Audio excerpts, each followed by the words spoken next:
Hey y'all. Yeah, that's my big. That's my beat, baby.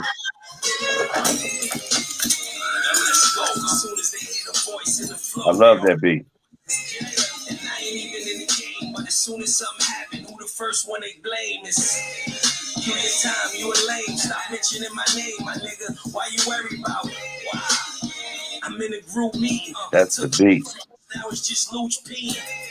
Me. Gotta feed the family. If not, then it falls on It's breaking up on my line. funeral arrangements. Whoever put their paws on. Who be in the Hey rain? y'all. Bro, nigga, with It's the roof me. and the doors gone. It's your girl, And who else be in the the chocolate front lines smoothie. of the war's gone? Just to talk with Valerie. When they talking about me, who they talking about me? All they talk about is I'm Ah, trying that to, was I'm my trying. ode to Good my picture stuff. the original OG, Mr. Anthony Ford. And welcome to another segment of Sister Talk with Valerie. We have a special uncut version of Sister Talk with Valerie live tonight. I even got my wine for this one right here. I got my wine for this one right here, y'all. I want to introduce y'all. We already have, so if the kids around, y'all might want to put them to bed because my cousin is unfiltered, right? But I thought it was very important for us to come on tonight because there's some conversations that I want to have that I feel like only he can give us. So let's get all the introductions out the way. We are brought to you by Untapped Music Radio. We air every Friday at 7:30 and a replay at 6 o'clock. And also Armstrong International Media for the collective and for the culture. Now that we have that out the way, I want to introduce you to my cousin, the original OG, Mr. Anthony Ford. What's How are up, you, brother? cuz? How you doing, baby? I'm good. I'm good right now. I just want to thank you so much, for allowing me to be on this platform and being a part of y'all positive thing going on around the world. And we need it in our community. And I love you so much. Shout out to you and yours and all my family I haven't seen in a minute. And nothing but blessings to y'all. Stay strong. Yeah. So let me tell y'all something. I'm gonna let my cousin give y'all his story because tonight he's my guest. He's not just my cousin, my brother, he's my guest. So he has a story that I believe can really help some young brothers out there. Because when I say that this brother right here done been in the grind, he has been in the grind. Give my audience a little bit of background on who you are. Tell them a little bit about where you come from. Well, I was born in Lincoln, Nebraska, on an army base. And unfortunately, uh, um, my mother died at an early age, and I never got a chance to grow up with her and meet her or nothing. And I just been out here by the grace of God and my family, you being my sister and my cousin, your mother, which is my aunt Jerry and Terry and all the rest of the crew, and I can only just thank God that I was able to hop all the hurdles that I heard, hop and everything So, is but let's talk about the hurdles. All right, because listen, this is Valerie. I'm with my cousin, so I'm getting ready to. All right, nigga, you was a street, nigga. Like you was out there when it wasn't even popular to be out there. So I'm talking about guns and drugs and women and streets. Something got you out in that direction. Something pulled you out there. Like, cause even when we was like, cause we always been fam. Like we come from strong family. We fours, we tough, all of that. right. Fours is some work. Fours is something. Yeah, well, you're right, Val. I was out there, and Uh-huh. do you still got me there? Yeah, you just froze Yeah, up. I've been out there. I've been out there since I was 9. I've been out there for a long time, and I know everything that goes on in the street. It don't mean that I gotta be out there every day to know. I can, I know what's going on. The drugs, the alcohol, the guns, the violence. I done been through prison riots. I done been through gang wars. I done been through the whole 9 yards. But what got me out there was survival. When I was younger, I used to just go on survival mode. And, it was about making it through each day. I didn't even think I would live as long as I've lived, to be honest. So I know how the young people are feeling when they just live each day by day, because I was there. I done that. I tasted, lived it, and breathed. So, but through the belief in God, and by believing in God, I started believing in myself. I was able to, turn away from that. But I mean, as you know, it took many, many, many mistakes Yeah, right. and So, many, and you did many a years. 15-year bid, cuz like that's not no Yeah. easy. I'm gonna come out, I'm gonna do the right thing. Let me give you all the story. I'm gonna give you all the story. Like me and my cousin, well, first of all, we was all jacked up back in the day. We was just doing things because we thought anything we thought we was big and bad enough to do, we was just doing. So we was living. I was living with a drug dealer. Like we was all going crazy. And so one night the police decided they was gonna run up in the house. My cousin came home in a cab, like with like blood dripping all over. Nigga had a big old gash in his head, and we was like, "You need to go to the hospital. Like, you not well." And he was like, "Nah, we got to get rid of the drugs because the cops is getting Hey, listen. He Val, went you to don't go went to back way the far. hospital. Val, you don't went back too far. I mean, hey, Dude, listen, that's you the are right. We was cause we was spoiled too. We was spoiled, and Jerry spoiled us. I mean, we was her babies and shit. And I know I was spoiled, but anyway, yeah, when we was out there, we was out there. You're right. We was out there. I don't, I remember when you're talking about, and like, wow, man. You know how many yeah. mistakes ago that was? But that is what makes us strong, right? Because we can look back through all of the mistakes, because really mistakes are lessons, and say only through God that we hear right now. Like that for me, reflection is about don't forget where he brought you from. You're right. That's what reflection is about. No, you're right. Mistakes are our lessons, and the understanding of the mistakes become our blessings.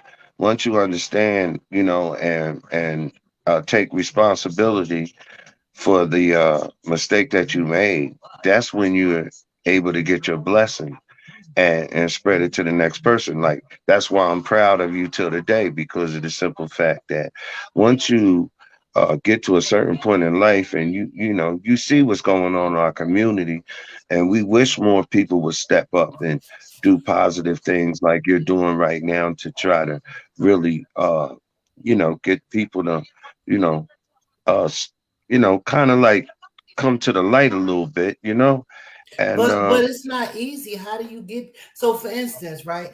It's easy to talk the game, right? I relate to people. I'm transparent because I can't hide nothing from God, so I don't really care about hiding nothing from people. But here's the thing: right. what was your first of all? Tell me what the charges was that took you down for 15 years. Like, how did you get 15 years? Because I kept saying, "Dang, he's still in jail, dude." Actually, Val, the 15 turned into 20, but I'm just saying. Um, actually, the charges was pushed up to aggravated assault causing serious bodily injury, which I did not do. What happened was at the time, I was seeing a woman that was older than me, and she had a certain way that she like she liked it like the sex life with her was amazing to me, and it was intriguing at that age because she would call me and tell me that she's in Macy's, and if I find her in there, I could hit it wherever we at, and so it was one of them kind of relationships. But she smoked crack at the time, and I drank, and we just didn't, I didn't like it when she smoked crack because, you know what I mean, she used to be saying some crazy shit, and I used to just be like, what? Like one day she said, I'm Jesus reincarnated. And I had to smack the shit out of her to say, no, bitch, all you is Rozzy high off a crack, bitch. Just sit your ass down on it. Now, at the time, I was drinking Jack Daniels. You know what I'm saying? But anyway, to make a long story short, we she was clean for about a week. I kept her up under my wing and everything because she really wanted to get off and everything and this and that. And we was together for a week, but then we went to this wedding reception, and the people that was at the wedding reception was the people that she used to smoke with. And to make a long story short, we got to a gas station, and she was trying to get a hit because the guy that was driving the car and everything, he smoked, and everybody in the car smoked but me. And so when we got out to get the gas and everything, they was plotting to leave me at the gas station. But I had, me being the Aries that I am, you ain't gonna get nothing quick on me. So I already knew what the deal was. So when I tried to get to the car, he pulled off. She got her ankle uh messed up, and man, the police they said I did it. They charged me with aggravated assault, causing serious bodily injury, and this and that. I took it to trial, not knowing. I'm sitting there thinking that, I didn't do it. I didn't cause the injury. The nigga that was driving pulled off this. So how they gonna be able to prove that I did it? But they got a thing. White people got a thing called circumstantial evidence or whatever. And because I took it to trial and everything, yeah, they gave me 15 years. And I was 15 mad the whole years. time. Like, I never understood that. 15 years, you ain't killed nobody. Like, I didn't She understand. even came to look. She even came to court as and paid for my lawyer and everything, and made sure my books was loaded in court and I mean on in jail and everything because she felt so bad. And but the white man sat down and said, come up with this thing, circumstantial evidence. They impeached her statement, and I ended up doing 15 years. I ended up doing 5 more years because I was in a prison ride. Well, I was in a couple prison rides, but this one in particular one ended up getting me 5 more years. So, I really ended up doing 20 years for So something tell me who that I you didn't even do in prison. Like I at that met time. somebody one time and they said to me, I don't know if I told you this, but they said, yo, I know your cousin. I did some time with your cousin. And I was like, really? My cousin Tony? And they was like, yeah. They was like, that dude is scary in prison. Like he is a head such and such in prison. He blah blah blah blah blah in prison. I was like, my cousin? They was like, yeah. But my thought was, when you incarcerated, you had to become somebody maybe that you weren't originally, or maybe more of who you were. What did prison like make you become? Like, how did you survive 20 years, dude? 20 years ain't no hop, skip, and a jump. Well, number one, you know, when you're in prison, you're always on go. And then we ain't going to forget about the issues I had before I went to prison. So I was already pissed about a whole bunch of shit. And then when I got there, after doing time for having to do time for something that I didn't do, uh, build the fire up more. And I actually made a deal with the devil because I just couldn't believe that God would allow these crackers to sit down here and make me do time for something that I didn't do. So every day I look the crack in his eye and I tell him, man, you stinking motherfucker. I'm sorry to be cussing. Like I said, I wasn't going to cuss, It's but an after hours when I go to uncut. church, It's an after when I hours what? uncut show. I told them to put the kids to bed. Be you. All right, well, thank God. But anyway, I was very angry. My motto then was fuck up the biggest nigga. Like I'd rather fight a big nigga than a nigga my size, because the big nigga ain't gonna give me no problems, because he's mostly thinking that I'm intimidating him by him about his size. So when he realized that a little nigga like me gonna fuck you up fast, quicker than a hurry, nigga, and it just sets a good example for any other future endeavors. They already know what you're doing, you know what I mean? So like, and not only that, I just wasn't a bad person. I was good people. So like, if you did something fucked up, you know, you deserve to get whatever you got. And I've dealt with a lot of good people, and we just stuck together and all this, and it was really really hard for me to look. Let's put it like this: this girl. that I saved out of fire did the whole bid with me. And I'm not, I didn't mean to say girl, she's a woman now, but I'm saying she did the whole bid with me. She knew that I was innocent. She came to court for me and everything, and I have to bring her up. And I had got so vicious that, and she was a Christian. She went to church and everything. When I met her, I got saved and everything and stuff like that before I got locked up. And she said, Tony, you are not the same person. You either going to be a good man or you're going to be a bad man, and you got to make a decision which one you're going to make. She said, right now you're saying stuff that scares me, and so it made me check myself because I had got so into the mode of the jungle of the prison and everything because the way they have you living in there, uh, that I had to figure out what kind of man am I going to be. Am I going to be a good man or am I going to be a bad man? Because there is no in between, you know?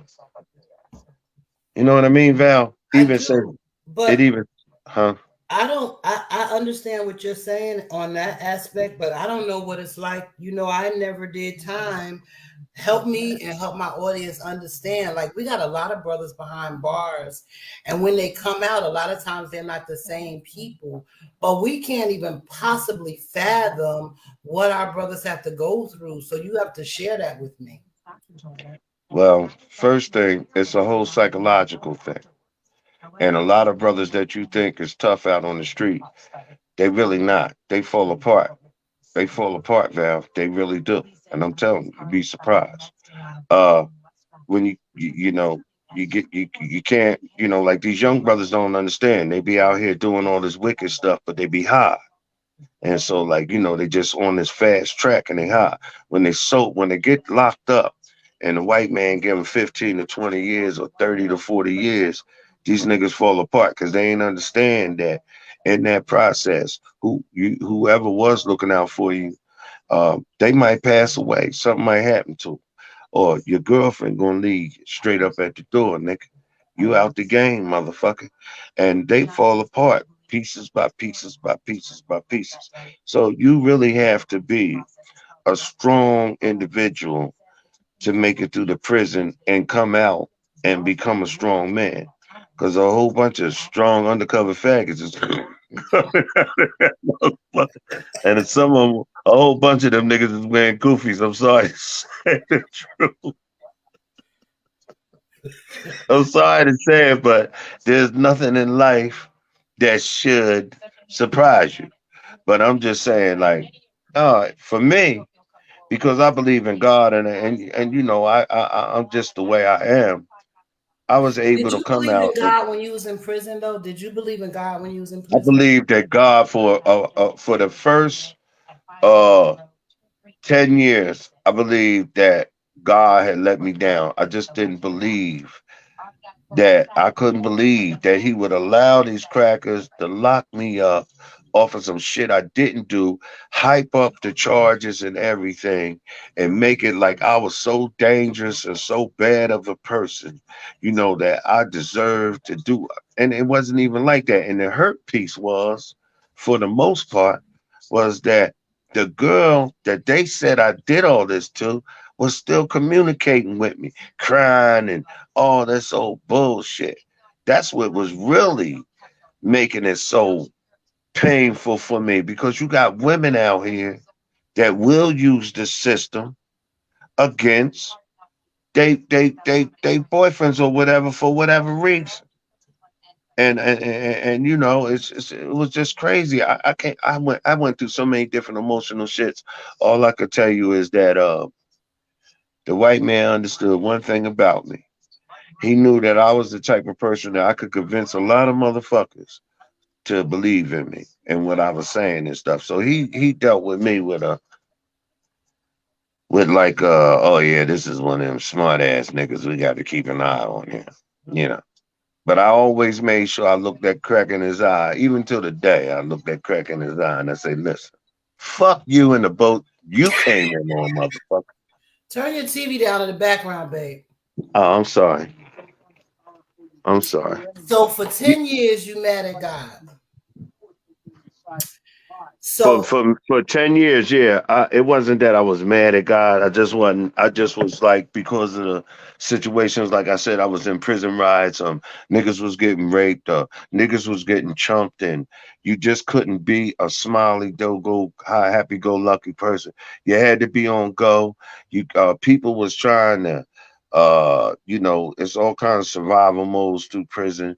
If you know, you can't be the same person every day. Like, you might be cool with this nigga today, tomorrow you might say, yo, what's up? You might say, man, get the fuck away from me, man. Because people was trying to figure out your personality and manipulate. It was a whole bunch of other shit that is hard to explain how you got to survive through prison. But you can't take nothing personal. You just got to be like how you got to be. so you was like God. Always on. I was always on go. So it's like beast. It's like dog eat dog. You got to be the toughest. Especially if you light skinned and you got good hair, and you know what I mean, and because you know what they say about light skinned niggas, that they can't fight, they can't do this and that. So when I fuck a nigga up, I have to really fuck that nigga up fast, quick, and in a hurry, and then look at everybody and say, yes, this is what I do. Yes, this is what I do. So what happened at year 10? Was there an epiphany you had? Like, all right, God, it's 10 years. I'm going to try to believe in you. Because how do you have a relationship with God on that type of level when you thugged all the way out for another 10 years? Well, you know what, Val? You ain't gonna believe this. But like I said, the girl had wrote me a letter, the one that did the time, did the whole bid with me. And first of all, it started chipping away after that, because I knew she was good people, and she knew I was good people. And she was right. She was putting a mirror in front of me and saying, look, this is who you become. My pictures was violent. Everything was violent. I was in and out the hole. I was always cussing, always, this and that. And so one day, and another thing about the church inside the prison, oh my God, you go to church in prison, you might see a nigga over there sucking another nigga's dick. I mean, I just didn't even want to go to the church. Really? I mean, yeah, because certain times all inmates, like if you on one side of the prison and you on the other side of the prison, the only time you can see each other is when you at church. Church was like fucking disgusting. I mean, damn. I mean, I'm not lying, Val. That's why I said I learned a lot about people and everything. But anyway, make a long story short. No, don't back up, because look, it's some young brothers out here that think they get ready to do a cakewalk and they don't care because they can do the time. Like, I want to hear, like, because I don't know. So those who might go to Like I said, say, I'm a a lot of young God. guys, a lot of young guys, like back in the day when I first started going to prison, niggas got raped. These young motherfuckers giving up the booty. I'm just saying, the motherfuckers. I'm just saying. All I'm saying is, I don't know what's going on with this young generation, but they just ain't like, they don't roll like when I came up. You know what I mean? It's like dignity and pride and all that shit is out the window. They don't have that. A lot of them. You do got a lot of young. Don't get me wrong. You got a lot of young niggas out there that is thorough, but you got a whole bunch that ain't. And I'm just saying that, like I was saying about the church, a lot of times you go to church and they only going to church to fuck or whatever. I mean, I'm just being honest with you. But this in particular, at this in particular time, what made me start coming back to God was, I actually, a friend of mine who was black, he said, Tone, man, why don't you come on down to the church, man? They showing the Passion Christ, the one Mel Gibson made and got all that flack over. I said, man, I ain't trying to go down there and see that cracker and shit. So he was like, no, Tone, you need to go down there, man, because you up on what's going on. You'll be able to see through, to see the truth of them. When I went, said I went, because it wasn't nothing happening, and I just felt like getting off the block and stuff for about an hour or two.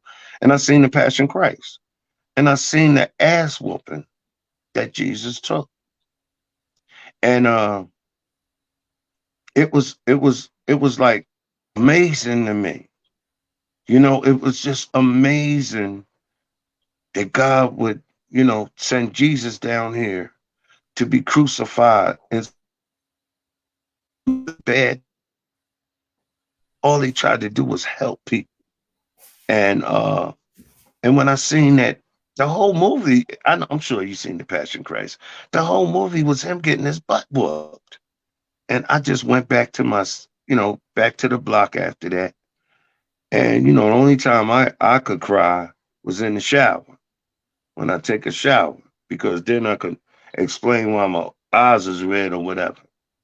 And I asked God, like, what the fuck, man? What the fuck? You know what I mean? I really did, but I was like, what the fuck? And slowly but surely, uh, he opened up my eyes. And I started seeing that, you know, I had to let a lot of stuff go. I was carrying a lot of baggage. I was holding a lot of stuff in. And it was tearing me up. And I don't know, he started chipping away at me, you know? And so I started having more compassion, and I started helping out people more so than, beating, going at them on some, some Wow, because fighting stuff, I so try you to help. saying that the thing that's turned you around is when you saw how brutal they beat Jesus, Huh? and that he went through all of that for us, like I, that I can't God. really hear you. Man. You can't hear me? Can you Oh, hear me now now? I can. Now I can. Yeah. So what turned Yes. your heart was the savage. It was savage how brutally they beat Jesus, and how God allowed them to beat His child like that. That's what kind of started changing your heart. Yeah. And It started making me feel like here I was seeing, a man getting beat down to the point where, even the guards that was beating him down had to change shifts. And there's that part in that movie with the Passion Christ where he looks at him and they look at him and they say, "Motherfucker, you want some more of this?" And he look at him and say, "If you got more to give, goddamn it, give it to me." wow, And it was amazing to me, and it was amazing. And it started chipping it. Shit didn't happen overnight, but I started thinking about how good God was, from the first time that I was out on the street before prison and everything, and God was, you know, I just know that God don't bless no mess. If God bless you, believe me, you deserved it. but So you don't have because there's a lot that, like you said, you held on to, right? So like my mom, like we was raised like brother and sister. So I know there was a lot of pain in your life. The fact that Aunt Nancy died when you was young, yeah. beef between you and your pop, and like y'all don't know this, but Tony has two brothers that he lost, like unexpectedly. They was young. Cornell was like, they was like Siamese twins. They went through the same thing. Cornell got lost his eye. Then Tony lost his eye in some scuffle. Cornell got sliced on the side of his face. Tony got sliced on the side of his face. And then Cornell took his own life. Like that devastated us. Like, and Tony was locked up when his brother died, when both of his brothers died, and that was his close brother. So it was all of those things. Then Eric died, the youngest one, right? So these are all the things that he had to deal with while he was doing time. Yeah, you're right, Val. I'm glad you brought that up, and may they rest in peace and everything. But like I was saying, that people don't understand that when you get locked up or, and stuff, that situations change while you're in prison, and you have to deal with your emotions in a certain kind of way, because you can't be in jail all emotional. It's survival of the fittest. Other motherfuckers don't give a fuck about what you're going through. So you, like I said, I used to cry in the shower when I take my shower, uh, because I had to let it out. Because if I didn't let it out, there's a possibility I might kill a motherfucker. It could be a guard. It could be anybody. That anger and that madness and being treated as such, it all is the most negative experience that you could go through. I think that I come as close as possible to understanding how the slaves felt, our ancestors felt when this white man sat down here and made them build this nation, for nothing and beat them down and all that. I think I know the feeling. And yeah, it was a very, very hurtful time for me. And so, and the white man knew it. The white man knew it. And he had to respect me, I guess, for the way that I was going through it. But like I said, I started helping people more so than hurting them. At first I was hurting, and then I tried to help them. How And did do they come like when somebody passes in your life? Do they come and tell you, or do you find out from a family member? no, the white man will actually, well, your family member has to get in contact with the prison to let them know, and then they'll make it so that you can get the phone call. And so how I found out, my pop called them and stuff, and they called me to the counselor's office, and you know he told me what was going on, you know, and when he told me Corn died, I thought that I really actually, like you said, Corn got the scar first, lost the eye first, then I lost it, then he got the scar, and then I got one, and I thought that I was next to die because whatever happened to Corn happened to me. And so I really didn't give a fuck then. I figured I was running out of time, you know. I said, well, it won't be long before I go now because whatever happens to my brother happens to me. And I think maybe I felt that way because my mother, as you know, only lived to be 18 before she had me and Corn and Corn and me. And I just thought I was next. And so, like I said, and but I wasn't. God still got me here. And that's why my 60th birthday meant so much to me because I really never seen me making 60. I really didn't. And I know people got insurance policies on me. They're very upset. Damn, we was banking on that. We was banking on that crazy motherfucker to be going. You mean to tell me this nigga made it to 60? And I just look at him and say, huh?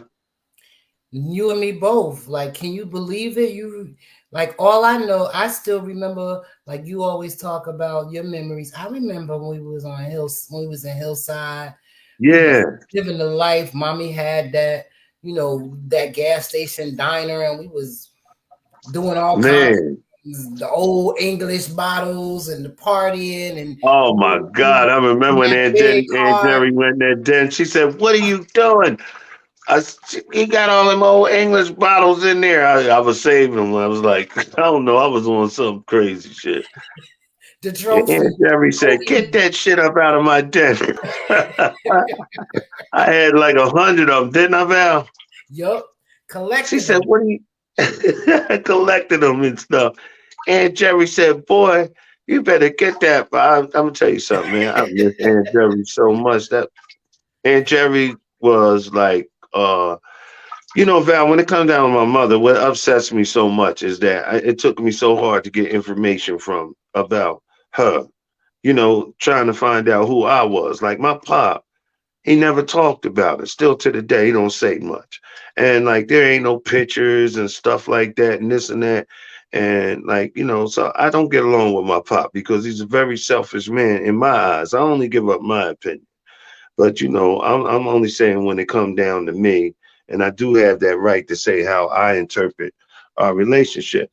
And so we bump heads a lot and stuff, but you know what I mean? I'm not mad at him or nothing like that or anything, but I just wish that I would have knew more about my mom. Like I ain't really see a picture of my mom until I was like 30, you know. And Corn, my brother, they call him Lee, Corn, whatever. My brother, he never got over my mom's death, because don't forget that we thought that uh we had another mother, when What? my pop broke. No, Oh, we thought that uh, Juanita Ford was Juanita. our mother. We thought that all of us was one, but when they separated and she took her two, which was Marcel and Eric. Eric, and me and Corn was still there. And me being younger than Corn, at the time, I didn't understand that. I was running away from home to go to their house, because I had seen the domestic violence that my pop was putting on her. And so I just never liked it. I just never liked it, that dude. And I still don't like him, but I ain't mad at him or nothing like that. He is who he is. And I respect that and everything, but I'm a truthful brother. It's very hard for him to have a conversation with me because he didn't wasn't a part of my life growing up. He don't even know me. He only knows, like how I was saying, when you're in jail, you only remember a person by the way you remember them. Even if it's your girlfriend or whatever, you only remember, you keep this thing in your mind about how they was.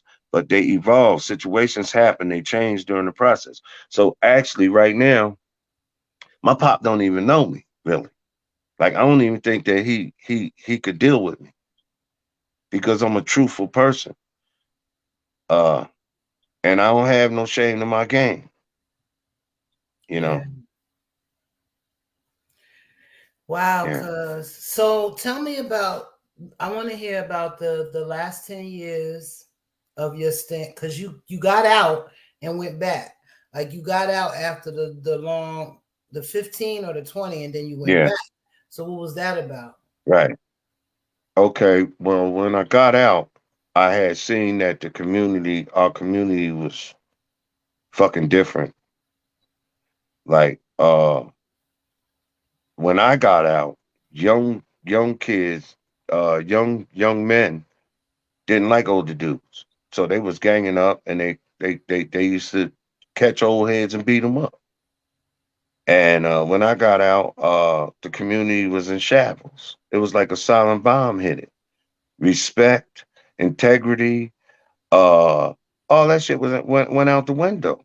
And it was real hard for me to listen to children talk to adults with such disrespect. And so I had got in a couple fights just being on the subway, catching the subway. That's why I got a car. Like motherfuckers wouldn't even get up so an old lady could sit down. I was just seeing all this disrespect and all this stuff. And so, you know, unfortunately, I ended up going back for well, see, I don't, I really don't want to bring that information up on the cast because you know how the white man is. Listen, I don't want to I be, understand. I I don't understand. want to be, I don't want to I go through that. understand, But but yeah, anyway, I ended up back for but another, what's important out of that conversation, right? right, You representing OGs is that there seemed to have been a code as in terms of the street back in the day, like yeah, folks, brothers was out in the street, they was slinging whatever, but there were certain things that you didn't do, like you had respect, like you were saying, right, they didn't let the old woman sit down, like you had respect, you ain't mess with women and children, blah blah blah blah. But you right. found that it's a different code now in the street. Well, you got to remember too, Val, that I was not just in the streets of Philly. I was also in the streets of Newark, New Jersey, considered Brick City, and I also was in the Bronx. Because our cousin Tommy Ford lived in the Bronx. You remember when I was in the Bronx, and so it was three different places. So I was like, but anyway, yeah, we had codes back then. If somebody got shot, they had really violated. Other than that, you get your ass whooped. And if or that they didn't get well, we had fair ones back then. We did things in a manly way. If you were supposed to get shot, believe me, no kids or nobody got hit. It was rules and regulations to stuff. Now it's just anything goes. It's crazy out there now. And the most amazing thing for me now is you got females trying to play the part of males. That's the only one I can't get over. Is you got females out trying to play the role of males, and you know, and I'm talking about all the way down to the thug shit. You know what I mean? And it's just sad because everything just seems out of order. You know what I mean, Val? It's all out of order. It's hard to. It's like I can't connect to a lot of stuff. So I stay in my lane as an old head because a whole bunch of stuff I just don't agree with. Like I go back when rap was rap, when Ronald Reagan was in office, and the white people was worried about what is them niggas rapping about because they couldn't understand what you know. I was sitting home late one dark afternoon. Reporter stopped me for an interview. She said, "She serves stores and she serves things." And the white man was like, "What is these niggas talking about?" And so, when he infiltrated the rap, now you hear, whereas though back then when the rap first came out, we was kings and queens, and it was uplifting, and it was bringing people together, fight the power and stuff. Now that the white man that infiltrated, he got these little young niggas out here just saying whatever. And they ain't even really rappers. Like they couldn't even stand back then. They wouldn't even get no time or attention. Like nobody wants to hear that.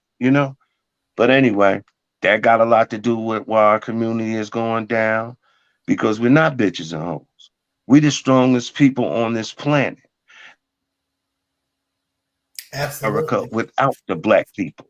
Like the white man even knows that till the day. That's the only reason why he's changing the laws that he's changes because he knows that the reason why everybody else fears America is because of the simple fact that the white man has the black man in his pocket. They scared to death of us. They know that we are God's people. The only people that don't know we God's people seem to be us. Hey, come on, cuz. Seriously. That's something. So like the change of me now is, Val, to be honest with you, is that I don't look at things the same. First thing I did in correcting myself was I had to find out what was paining me so much. Why am I so mad all the time? Why I always want to fuck somebody up? Why I don't feel like I can smile? Why I'm always a pessimist? If you do something good for me, it got to be something with that. And I wait for it. And I had to do my whole, I had to be truthful and honest with myself.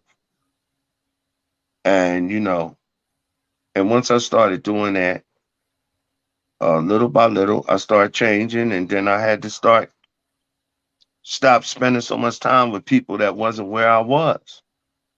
It wasn't that I thought I was better than them. They just didn't have the understanding that I had. And so we had nothing else in common. Butter high and by. Yeah, what's up? Um, it's just been a beautiful thing for me that God had never left me. And like when I say I do talk God a lot, but people have to understand the difference between a religious person Come and a on. person that live it, taste it, and breathe it every day of their life and how they carry themselves. Everybody that knows me knows I give them the shirt off my back. I've never been a stingy man in my life. I'm not very materialistic, but of course I want to, enjoy and whatever that makes life easier for me to get through. But that's not the main thing, you know. The main thing is that I end up being a good man at the end of this and understanding that the story of God and the story of Jesus is that we more so have to learn to give up of ourselves. It ain't about the materialistic. It's like what you doing. We got to stand up and we got to disagree with those people that are in our community that's tearing it down. And we have to, if we're not going, we got this no snitch rule. Well, if we ain't gonna snitch, then we gotta handle it. Because because why do you think the guns and all that is out here right now? These niggas ain't got no money because the white man put them out there. People don't understand that when they was under Trump's leadership, they were saying it was too many people in America. They kept saying the Mexicans is coming and this and that, and we got to secure these borders. All of us know in real life that you ain't securing no borders, nigga. That's like trying to stop a roach from going from one side of the wall to the other.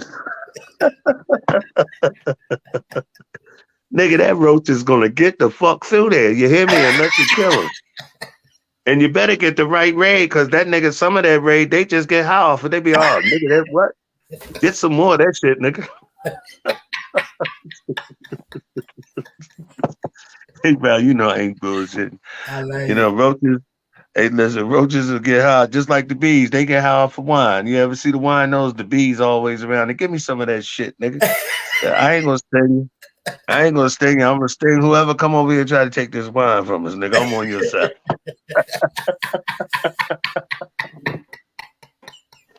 Remember when the Jerry curls was out, Val? I remember. Hey, look, I remember I was with this girl. She talked a long time.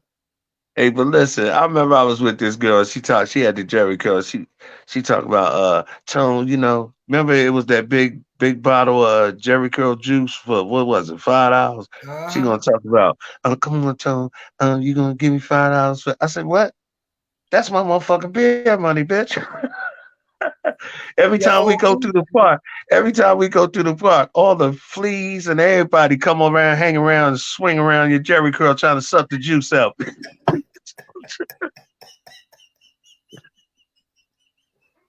You ain't got it. Bitch. That's a true story. She talking about, nigga, you ain't gonna help me get no Jerry curl juice? Hell no, bitch. I'm gonna go get me an OE.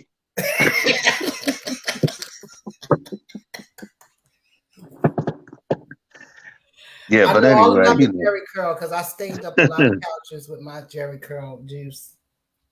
So let me ask you this, bro. So first of all, let me say this to you. I'm so proud of you.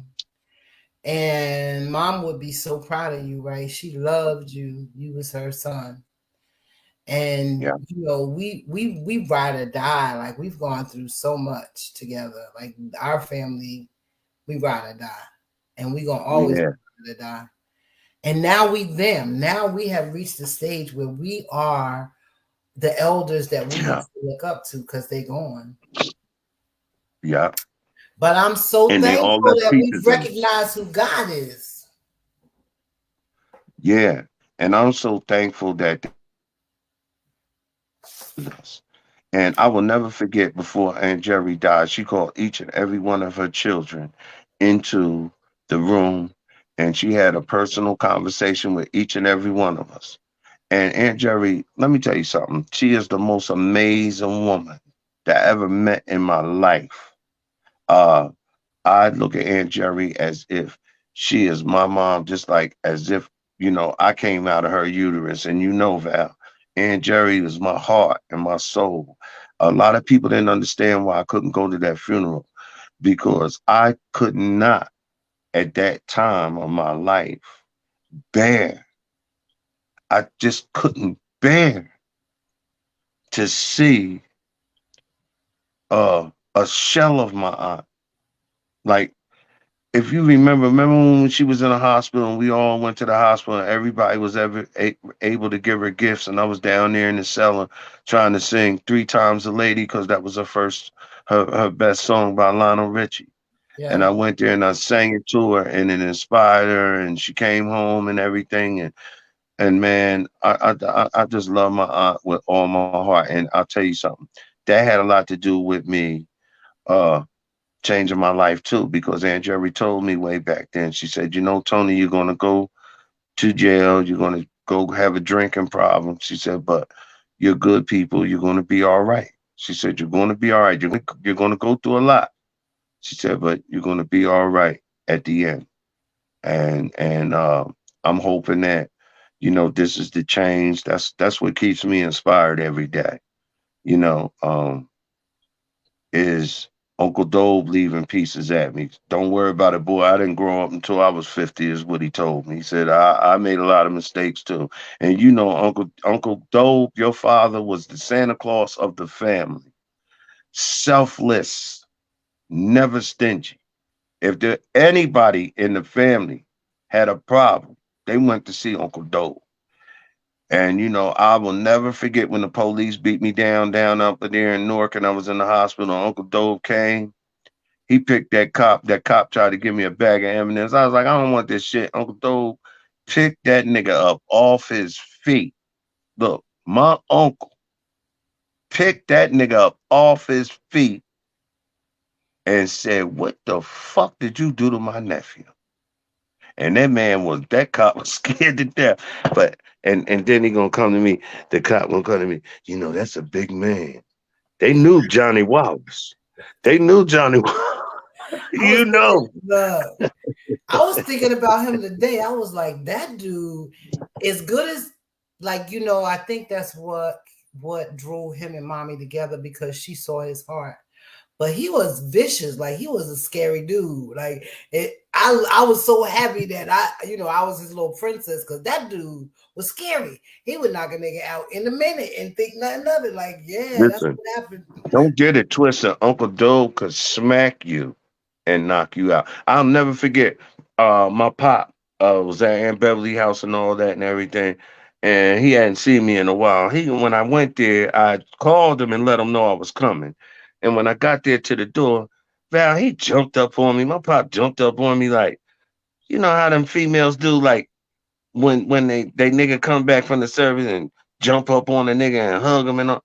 This nigga jumped up on me and all legs off the ground. I must have that's nigga, what the fuck? And Uncle Doe smacked me. And Uncle Doe loved me too. Uncle Doe smacked, and I was strapped. And Uncle Doe smacked me and said, don't you disrespect my brother in front of my baby brother in front of me. I mean, Uncle Doe smacked me. I literally felt pins, like needles in my feet. And I looked at Aunt Dottie. I said, shit, you taking these assholes? Listen. I looked at Aunt Dottie. I said, you got to be a bad motherfucker. Because you've been with him how long? I know this nigga done smacked you more than once. I refuse to take another one of them motherfuckers.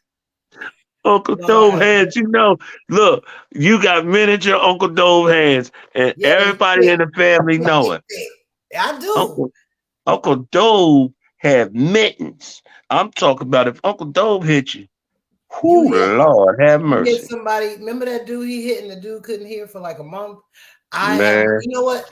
I know that for, like, at first when I was younger, I used to think I got these hands, and they're not female-ish, all cute and dainty. But I love my hands. My daddy used to call them sausage fingers because they're my father's hands, and every time I look at them, I see my daddy. That's why I love them. Yeah. Listen, Val, you have all. Go ahead. Oh, go ahead. No, go ahead. You have always been you and Aunt Jerry always been the sweetest women I ever met in my life, and I don't think that people understand it, and I don't expect them to. But you've always been a loving person. You have always been good friends to your friends, your community. You have never really you always had that spirit of trying to help somebody else, and that's why you always saying you proud of me. I'm proud of you because I really. You were spoiled too. So I really didn't think that if Aunt Jerry passed that you would make it. But you came through like I came through, like Terry came through, like all her children came through, because it was a big loss, like to our whole family. And Aunt Jerry was like the glue, she was the savior. And Jerry was our Mother Mary. And Jerry kept it real. and she was cool. And she spent her life trying to help others.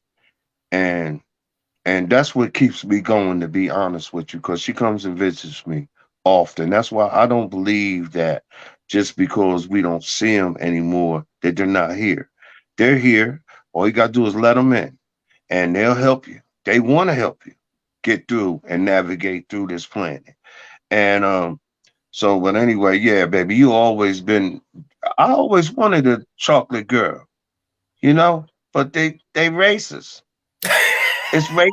It, they they don't like light Yes, skinned they do. niggas with You good just hair. ain't found the right one yet, but you will.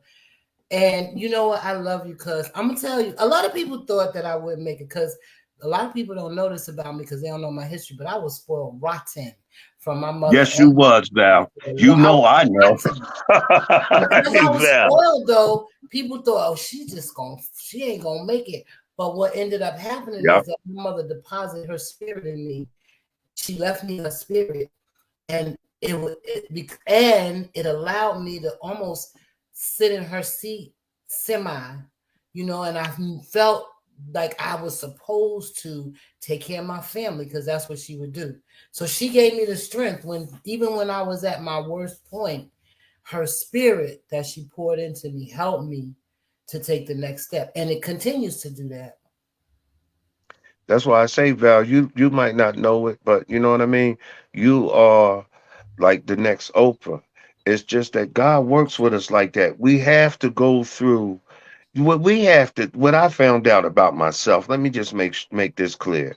I can only give my opinion, and I I can only say what I've been through and speak on that. But what I feel that we have to learn to enjoy the journey, because it's the journey and the mistakes, and you finding out that this person wasn't loyal, or this person was lying, or this was like that. It's the journey that you have to learn to enjoy and accept. And then once you receive the blessings, because the blessings are the learning of the lessons, and then life becomes easier, and you're better to navigate through everything, and they go hand in hand. So people shouldn't feel bad because they made mistakes, you know. Like, you already know, I made a billion mistakes, but today I meet certain people and in my life, and I'm able to help them. Like, and I'm able to let them know, look, don't even try to bullshit, because if the sad part is, if you bullshit me and I'm playing along with you, like I don't know you bullshit me, but I know you bullshit me. Actually, you're vulnerable because I can play it any way I want to play it, Mm. you know, and that's what people don't understand. So if somebody let you know, if somebody checking you saying, yo, you out of order or something like that, that's the person that care about you, because the average person play it on out and until you run into the brick wall. Wow. My sister says something's wrong with our broadcast. I might have to check it. They might not like our language. I'm gonna have to Oh well, read. no, I'm every gonna now and then it does go out, whereas though I can't hear you real good or something like that. It does do that. But I try yeah, not to cuss that much, Val. that's all right. I'm gonna still rebroadcast it. Yeah, I ain't So mean to we cuss. still. I know this is after dark. This is good stuff. We gonna broadcast this. I gotta just figure out what's going on. But we at the hour. So what she say? Oh man, we at the hour. I'm gonna have to probably share it because I think it's recording. I think it's recording. All right, we're gonna see if it's recording, Okay. and it should record on my page. But I love you, baby, and thank you so much for sharing this time with me. I so love you so much. Can I say something before I go off the air? Yeah. I just want people to understand that, you know, sometimes it be a person that, you don't think really wants to do good and be a part of the, because I'm concerned about our community all around, our communities all around. And I think we have to get back to the basics. And I just want people to know that, it's nothing wrong with loving each other. There ain't nothing wrong with being black. It's a beautiful thing to be black. You don't have to be ashamed. You don't have to play out the part that the white man show on the news every day, the ignorance and all that. We are kings and we are queens. We just been in exile. All we need to do is get back to family, get back to community, and get back and regain our strength. Take a deep breath, fall back, and correct the issues, and everything will be better. So we need a lot more, uh, uh, stages like this. We need a lot more people. But like I said, Val, you're gonna get blessed. And I read all your books and everything. Sister, uh, I love you to death, baby. I love you, babe. Thank you. I think the enemy is certain information he don't want us to talk about. So he try to censor us when we start speaking truth. But look, we can't do nothing but speak truth because that's where we from. I love you, babe. Yeah. I love you, man. God bless you, man. God bless your family. I pray to God that I'm able to meet and run across y'all because I know when we get together, Val, we're gonna have some goddamn fun. I know. But and it's gonna be so emotional for me. People don't know, like they always think I'm hardcore, but I'm actually I'm a sweet man and all You that. But are like, you sweet. know what I mean? You I are am. sweet. I help anybody out. I feel good because all my ex girlfriends and everybody, we still talk and stuff. So I ain't like no devious nigga or nothing like that. I'm just trying to be a good man at the end. But look, it for me, you know how long I've been away from the family, and I've been doing a lot of people don't understand. I've done this from the bootstrap. Like I pulled up my own bootstraps, and like a lot of people can fall back on, like if something go wrong, they can fall back on their pop or their mom or their cousin or what. I've been doing this from the muscle, I and know. so what's my vacation is not Jamaica or this and that. My vacation for me is car and We're come gonna have a around and great big visit my family family that reunion. I love so much. We're gonna have a You family know, reunion, and it's gonna be soon. It's gonna be soon, it babe. just like I said, the good thing about it is I'm off parole in August the 28th. I should get the breathalyzer out of my car by October. And then I already let my boss know, look, I need about a week. And so it's on like popcorn, man. So I am coming out there to see y'all. Don't think I I ain't. And I'm coming right too. I'm going to be better by then than I am now. He got timings for everything. I know that's right. I I love love you, you with babe. all my heart. I love you too. Thank With all you. my heart. See you, baby. I hope we got some issues straightened out. I think so. This is Terry. All right, babe. I love you. I was trying to tell you you wasn't broadcasting. Y'all got to do that all over again. No, we ain't. We recorded it. You was not broadcasting, Valerie. Yeah, but it's still recorded. No, it did It's not. saying that I'm in the show.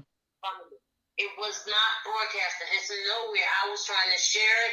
I was making comments. My husband was trying to get on. Because look, they sent me a message and said that certain parts of it couldn't be broadcast. Yeah, because y'all was being too real. Yeah, that's why. But I'm telling you, it's not on there. You can look. I tried to share it. It's not on the AIM page. It's nowhere to be found. And Tony was trying to I get. already know. I already know what the problem is. The white man said, "What? That nigga's on a broadcast. How Cut you that shit." saved it? How you saved it though? You can't. That's what I'm telling you. You cannot. Huh? They took it down. Facebook took it down. Really? Yes. Oh my God, Val.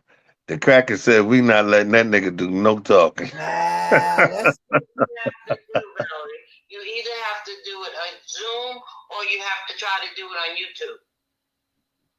Can I move this to YouTube? No, because they're not gonna let you. There's no way to move it to YouTube because it can't be saved. They took it down. They wouldn't let nobody hear that. They blocked your whole thing. Oh wow. Well, me and Tony just gonna have to do it another day. Y'all missed it, man. Y'all missed it. Oh man, I feel so bad. They were messing with the sound and everything. Tony said his voice. Yeah, they was messing with the sound. They were totally blocking y'all. Wow. That means damn. I'm gonna have to show you how to. Hey Val, they went on the they went on the Facebook recognition and said, do not let that nigga say nothing. I mean, so that means we're gonna have to schedule something again and do it from YouTube. Because they're not gonna on YouTube. All right, well, baby, I still was glad to talk to you anyway, man. I love you, man.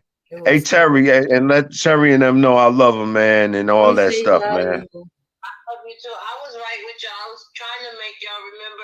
Y'all was talking about old times. Remember when y'all created that song for Davita called "We Gonna Exercise the Ducky Out of Her"? What? I don't remember that. Hold up, wait a minute. She tried to get me in trouble. You know, Davita stalks all my pages. I can't say nothing about that. And he kept going to her forehead, and he kept saying, "I'm gonna exercise the ducky out of her. I'm gonna exercise the ducky out of her." Wow. I don't remember that. Wow, that is crazy. We did used to have some crazy ass fun in that crib.